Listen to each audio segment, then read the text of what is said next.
The FBI's arrest of Jeffrey Epstein's longtime associate Ghislaine Maxwell. The British socialite has been charged with helping recruit underage girls for the convicted sex offender. In just a moment, we'll speak with Brad Edwards, an attorney representing more than 50 women who say they were victims of Epstein. But first, Adrian Banker has the latest on the case. Good morning, Adrian. Good morning to you too, Eva. We are out in front of Epstein's mansion on the Upper East Side of Manhattan. Now, according to investigators, Maxwell allegedly befriended these girls and took them shopping and to the movies, grooming them before turning them over to Epstein, where he would abuse them at his properties like this one in New York.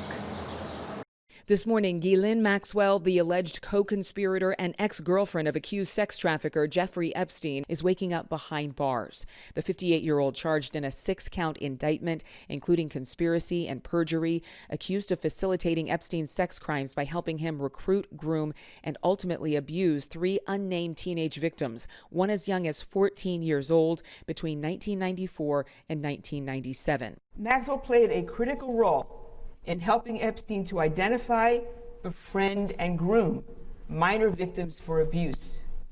In some cases, Maxwell participated in the abuse herself.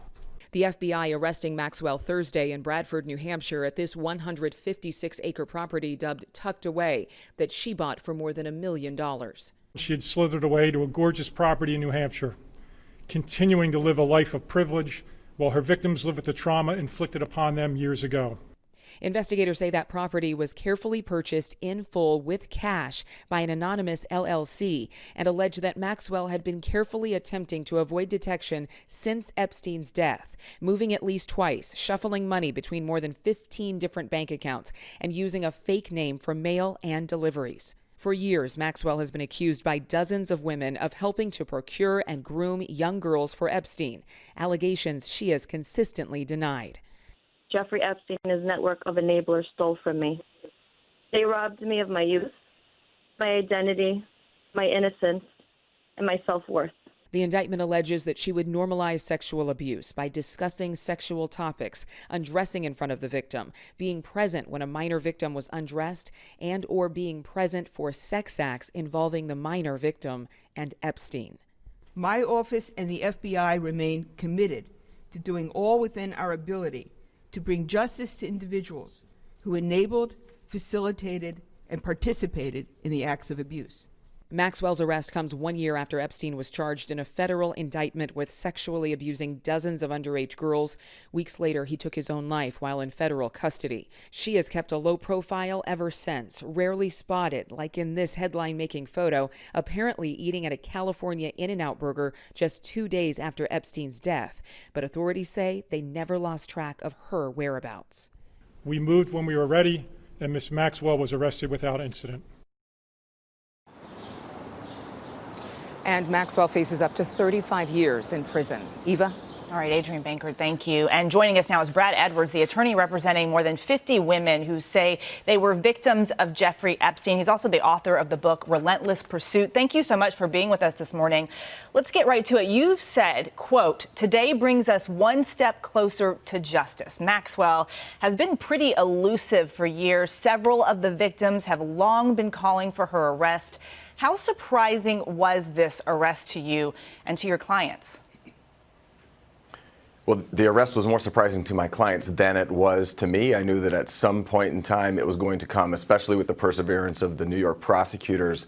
But regardless, it was a monumental day yesterday, and my clients are very relieved. What have your clients said about Maxwell, and what did you discover researching your book about her role in Epstein's alleged crimes? Yeah, you can't overstate her role. Without her, there would be no Epstein, meaning the monster that we all know could not have existed without Ghislaine Maxwell. And my clients are overwhelmed with emotion, but they also know that there's a difference between an arrest and a conviction, and we have a long road to go. So they're really just hopeful that more people will come forward. There are a lot of other people out there with information. They want more people to come forward and share the information they know.